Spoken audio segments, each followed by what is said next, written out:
Today's video is brought to you by Golf Online. Link down there. You want to save 10%. Use the code once you followed the link. You can get 10% off shoes and clothes. Terms and conditions apply. Loads of people enjoyed it from last time, so they're carrying on. The 10% is still there. Go on, down there. Let them save money. And I woke up in a much smaller pool of sweat this morning. Morning, y'all. It's coffee morning. Morning, Fanula. Good morning. Fanula's got a competition this Sunday. Oh, I'm sweating. I'm still a little bit in and out with the old temperatures. Making a coffee for the manager. So today's question, with the British Masters on at the moment at Close House, have a great week, Lee, and everyone playing. Great event, great for that area as well. It looks like it's going to be a really good buzz. We went up there and filmed with Lee when they were showing us how the course had changed actually. And just, there was a real good buzz around Newcastle about such an event being in town. How important for a location is it that it has a tournament, a world-class sporting event? So in golf, for instance, we used to have one in the southwest at St Mellion, Pitson Hedges, when I was younger. I'd always go down and watch it. It was inspirational, all those kind of things. How important is it for an area to have a world-class sporting event? Post those comments down below. I'd love to hear. As always, hit the thumbs up button if you're loving the daily vlogs, and don't be afraid to hit that subscribe button. Now, look, with the subscribe buttons, make sure you've got that bell icon illuminated, because if you haven't, doesn't make you subscribe, you won't get the videos in your subscriber feed. There's been some bugs, and there still is some bugs at the moment, YouTube have told me, where not everyone's getting the videos into their subscriber lists. That's not because you've got the bell icon illuminated or not, but if you haven't got that bell icon illuminated, make sure you do, then you will get all the notifications when I upload.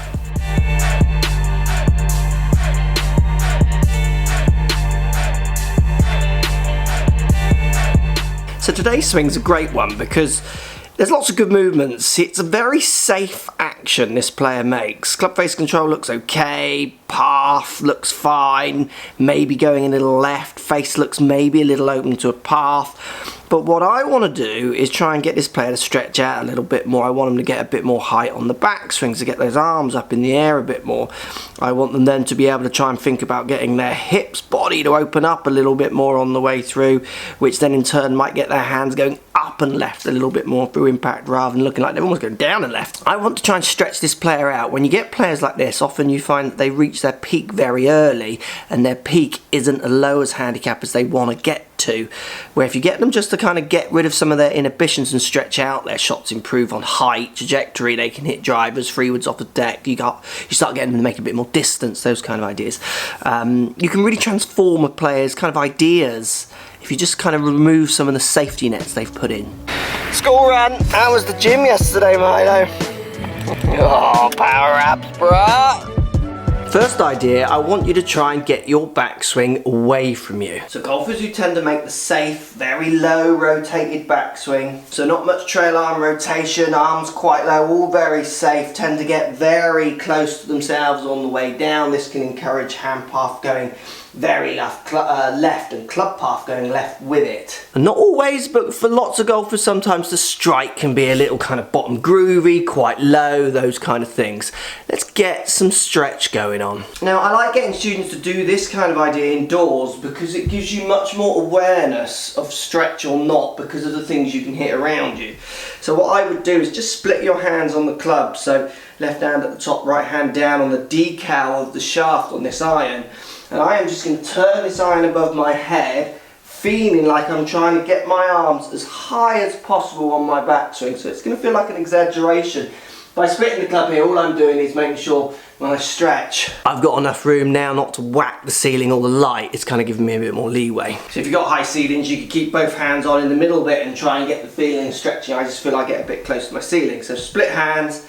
Really stretch left and right hand up as I turn that club up behind me. The most important thing I do as I stretch is I try and retain my body movement that I do on my backswing. Maybe a little bit more rotation, but not adding any lifts in. So very common when you do this with students at the start, you can see them really trying to lift up this way. I actually want you to get the stretch kind of in your arms, across your chest, right arm, feeling like it's rotating more on the way back and up. So again, the split hand, you're trying to reach your hands up while at the same time left shoulder goes under chin. I feel like I could kind of connect with a golf ball still. I'm not just pulling miles away from it. This feeling of stretch, this feeling of more of a kind of wind up is going to allow us to kind of really instigate a bit more of an aggressive downswing, more of a positive aggressive impact, which I think, like I said earlier, will help you kind of release yourself from, nerves is maybe the wrong word to use, but these swings, and I see lots of them, and I'm a little bit kind of subject to this lesson myself, sometimes can just get a bit safe, pat. And I'm not saying there isn't a place for that, there is, but if you want to push past your abilities, you might need to find that you want to be able to hit every club with certain launches and in the air, and this might just start to allow that to happen. Yo. Coach in the house! Alright. How you doing, Coach? Not bad, thank you. Haven't seen you since yesterday, you know? How are you feeling? I forgot to ask earlier. Yeah, I'm on the mend now. Yeah, officially you said that a few times. Well, I've bought lunch, so I will be eating. Yeah. That's positive. And I woke up in a much smaller pool of sweat this morning.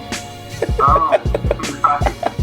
So interesting point number 2 when you're trying to stretch up is people always find it much easier to stretch when they use flatter wrist conditions. And this is so overlooked in instruction and when people are thinking about where they should put their backswing. So what happens if I make a backswing where I hinge up and I also extend this wrist? We'll see us cupping this way. Very easy to put lots of what looks like angle into my backswing, and then the club gets quite short, stuck on my shoulders. But I will feel, if you were to ask me, like I've made a full long backswing. Flip side to that is that if I make a backswing where I try and keep that left wrist flat, even slightly bow it, club tends to stick up in the air. I feel like I can stretch my hands up much higher. Where people feel when they do this action like they're not completing their backswing are the words that are used, like they've not made a full enough backswing, where they're actually putting less of these kind of wrist angles in but much more stretch with their arms. Your classic example of this is DJ. Look how stretched up his arms get in any pictures you see with his wrist conditions. It's an amazing position of stretch, kind of such an athletic position that he gets up into. Now for you, someone who gets that club quite short, quite safe, with that stretching talk that we talked about earlier, I want you to really feel like you're keeping that left wrist flat with that left arm as you do it. It'll only help with club face control, face to path control as you're trying to hit the ball. It will also severely help you stretch while not feeling like you're making some like crazy long out of control action. Wrist conditions help on so many levels. Let's answer your questions. This is fun. Mark, here are some rapid-fire questions. Is what happens to my tee after I hit a shot meaningful? No. How about a divot? How many shots would a top pro caddy be worth to an 18 handicapper? Oh, I'm going to pause you. The difference is... I'm going to pause you there. 18 handicapper, tall caddy, I still think makes no difference. Believe, honestly, as much as you want it to, as much as you want it to be that you're not all struggling, it won't make any difference. They're between the perfectly fitted set of clubs and the perfectly wrong set of clubs. If a prospective coach doesn't use a launch monitor, should he be avoided? Is Lockie dating Sophie Walker? No. Will we see Steve Buzza or James Pickard again? Possibly. And finally, how do I get my face on a golf ball? Thanks, bro! That was good, wasn't it? I like that. I'm going to do what there was a question in there I missed. Let's see if we can find it again. How big a difference is there between the perfectly fitted set of clubs and the perfectly wrong set of clubs? Okay, that's the question I missed. That's a good one. There can be lots. Actually, this isn't as rapid fire now, is it? Because I've slowed that one down, but I want to do that one a bit more. There can be massive differences, while at the same time, there could be none because it's so player specific. But if the lie of your clubs is incorrect, it will encourage you to keep making movements that might be encouraging you to hit certain shapes of shots. The most common one I get How many people have high handle delivery that you see in my videos of real lessons to online lessons? Loads. How many of those people come with clubs that are fit really upright? So they're fit to encourage that fault. It drives me insane. And I explain this to them and they're often upset. Well, I got them fitted and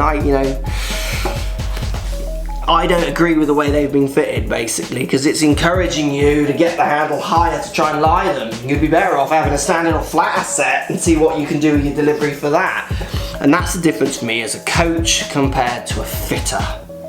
Rapid fire, I like that. Anyone else want to do that? That was good fun.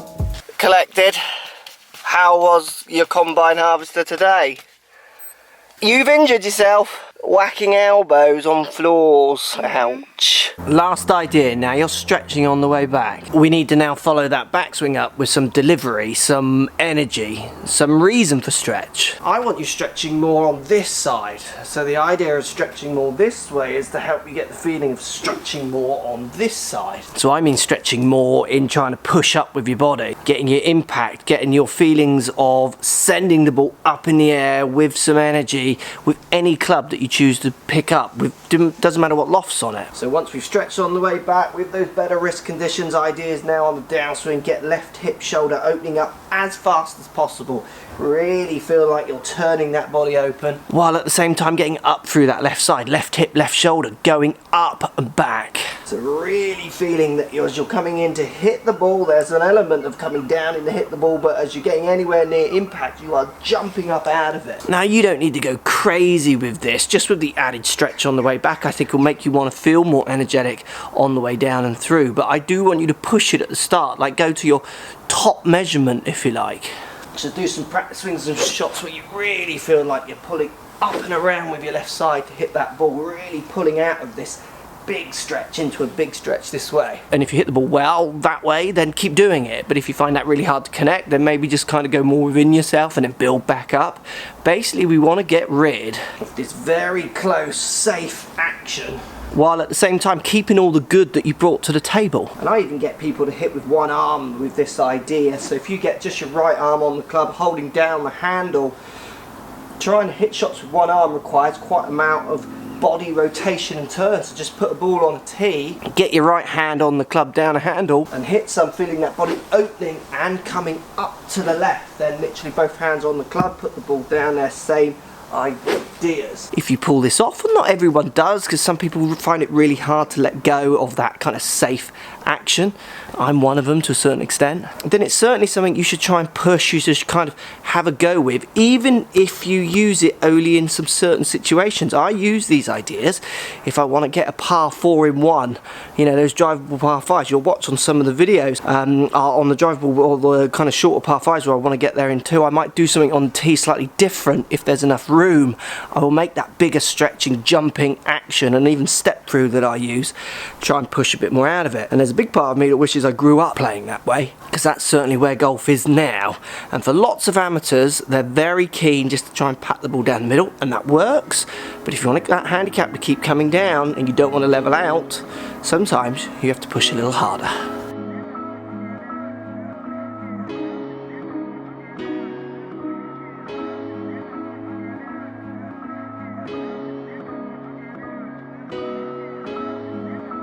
Brian Little.